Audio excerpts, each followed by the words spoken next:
Yanımda bir fincan soyulmuş çayım, yollara bakarak ötüp geçir günlerim ayım.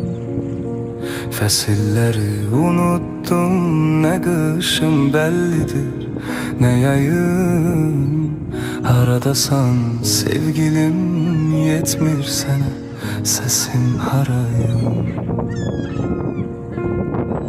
Göresen sen de benim tek, düşünürsen mi, üzülürsen mi?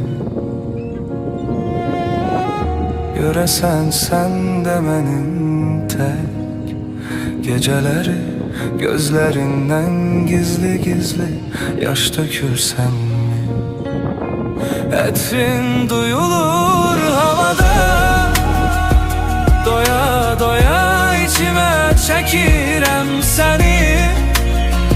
Bir sesini duyum arada sırada, bir bilsen ne kadar sevirem seni.